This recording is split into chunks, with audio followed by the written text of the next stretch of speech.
আসসালামু আলাইকুম। আমি শরীফ আহমেদ ম্যাজিক স্কুল লাইভ চ্যানেলে সবাইকে আমন্ত্রণ জানাচ্ছি। তো আজকে চলে আসলাম আরেকটি মজার একটি ম্যাথমেটিক্স নিয়ে। আজকের এই ম্যাথটি মেইনলি এসেছিল ঢাকা বিশ্ববিদ্যালয় IBA MBA ভর্তি পরীক্ষায়। তো এই প্রশ্নটি যদিও IBA MBA ভর্তি পরীক্ষায় এসেছে, এটি IBA MBA BBA কিংবা BCS পরীক্ষা অথবা ব্যাংক জব পরীক্ষাতেও আসতে পারে। তো আমরা দেখব প্রশ্নটি খুব মজার একটি প্রশ্নটি কিভাবে আমরা সলভ করব।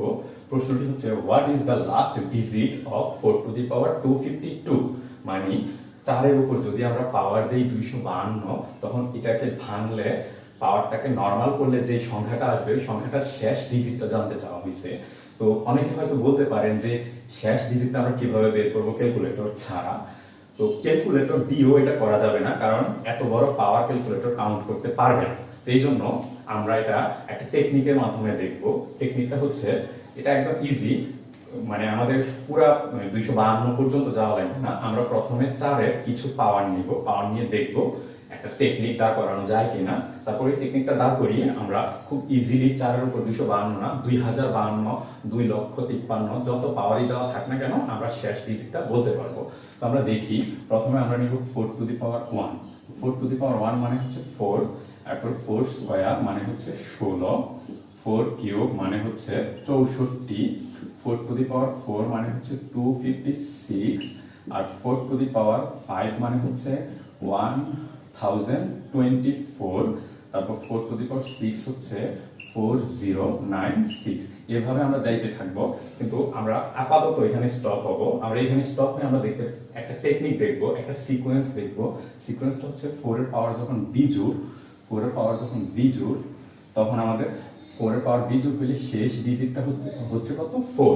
4 এর পাওয়ার যখন 1 তখন শেষ ডিজিট হচ্ছে 4, 4 এর পাওয়ার যখন 3 তখন শেষ ডিজিট হচ্ছে 4, 4 এর পাওয়ার যখন 5 তখন শেষ ডিজিট হচ্ছে 4। তার মানে আমরা এখান থেকে একটা সিদ্ধান্তে আসতে পারি। সিদ্ধান্তটা হচ্ছে 4 এর পাওয়ার যখন বিজোড় হবে তখন শেষ ডিজিটটা হবে কত? 4। আর 4 এর পাওয়ার যখন জোড় হবে তখন শেষ ডিজিটটা হচ্ছে কত? 6। 4 এর পাওয়ার জোড় হলে শেষ ডিজিট হচ্ছে 6।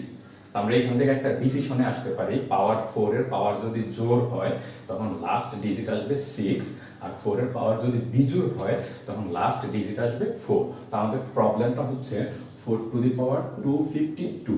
এখানে আমরা স্পষ্ট দেখতে পাচ্ছি 4 এর পাওয়ার হচ্ছে জোড়, তো 4 এর পাওয়ার জোড় হলে এটার শেষ ডিজিটটা হবে 6।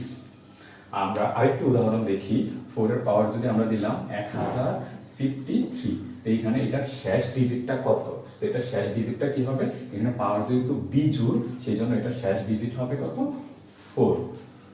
তো এইভাবে আমরা 4 এর যত পাওয়ারই থাকুক না কেন, আমাদেরকে যদি বলা হয় 4 এর এই পাওয়ার যুক্ত সংখ্যাটির শেষ ডিজিটটি কত হবে, আমরা খুব ইজিলি জাস্ট এই 1 2 3 4 5 6টা লাইন মনে রেখে আমরা এই অঙ্কগুলো সমাধান করতে পারবো। তো আশা করছি ভিডিওটা আপনাদের ভালো লাগবে এবং আপনাদের উপকারে আসবে।